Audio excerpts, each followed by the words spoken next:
शिव पुराण श्री शतरुद्र संहिता 38वां अध्याय। अर्जुन द्वारा शिवजी की तपस्या करना। नंदीश्वर बोले, हैं सनत कुमार जी।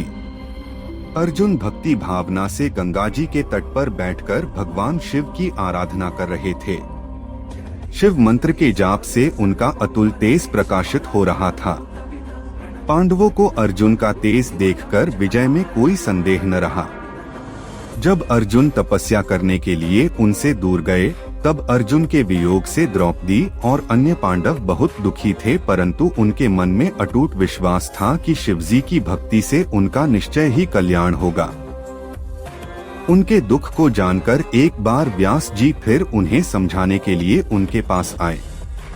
उन्हें देखकर पांडव बहुत प्रसन्न हुए और उनका आतिथ्य सत्कार करने लगे। तब महामुनि व्यास ने उन्हें उपदेश दिया और अनेक कथाएं सुनाई, परंतु पांडवों का दुख दूर न हुआ। एक दिन युधिष्ठिर ने महामुनि व्यास से प्रश्न किया, है महाप्रज्ञ, जिस प्रकार के दुख और कष्टों को हम भोग रहे हैं, क्या पहले भी किसी को ऐसी परिस्थिति का सामना करना पड़ा है? युधिष्ठिर के इस प्रश्न को सुनकर व्यास मुनि कहने लगे कि पांडवों, निश्चय ही तुम्हारे साथ कौरवों ने छल किया है, परंतु अनेकों सिद्ध पुरुषों ने इससे भी अधिक दुखों को हंसते हंसते झेला है।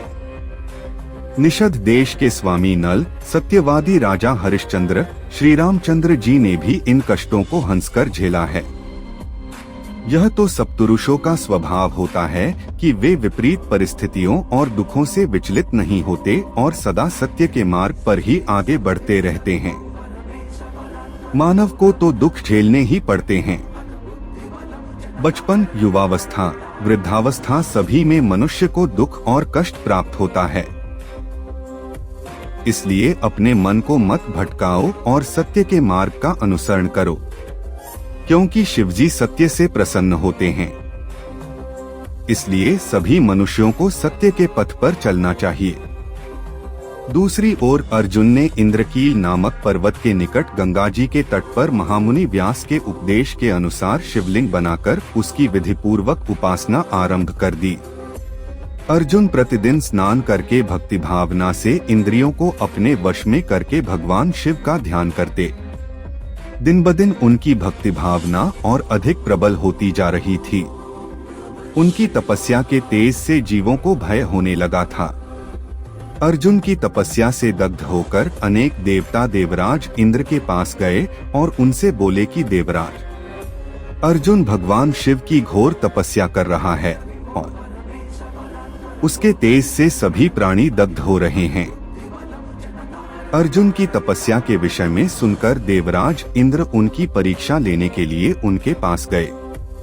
इंद्र ने ब्राह्मण का रूप धारण किया और अर्जुन के पास जाकर पूछने लगे कि तुम इतनी छोटी उम्र में तपस्या क्यों कर रहे हो? तुम मुक्ति चाहते हो या विजय के लिए तपस्या कर रहे हो? परंतु इंद्र तो मोक्ष के स्थान पर सुख प्रदान करते हैं। इंद्रदेव के वचनों को सुनकर अर्जुन को क्रोध आ गया और वे बोले, हैं मुनि, आप यहाँ क्यों पधारे हैं और इस प्रकार के प्रश्नों से मेरी तपस्या में क्यों व्यवधान डाल रहे हैं? मैं शिवजी की आराधना कर रहा हूँ। तब इंद्रदेव ने ब्राह्मण वेश त्याग कर अपने वास्तविक रूप के दर्शन अर्जुन को दिए।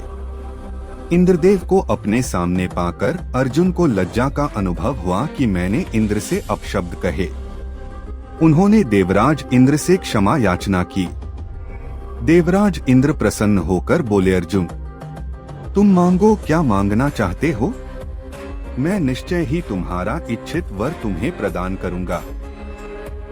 देवराज इंद्र के वचन सुनकर अर्जुन बोले, हे देवेंद्र, यदि आप मुझ पर प्रसन्न हैं, तो मुझे शत्रुओं पर विजय का वरदान प्रदान कीजिए।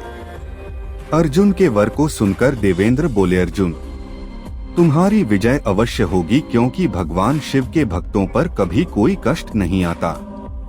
उनको संसार में किसी का भय नहीं होता। इसलिए तुम इसी प्रकार शांत चित्त और भक्ति भाव से त्रिलोकीनाथ देवाधिदेव महादेव जी की तपस्या करो। उनकी प्रसन्नता से श्रेष्ठ जीवन में और कुछ नहीं है।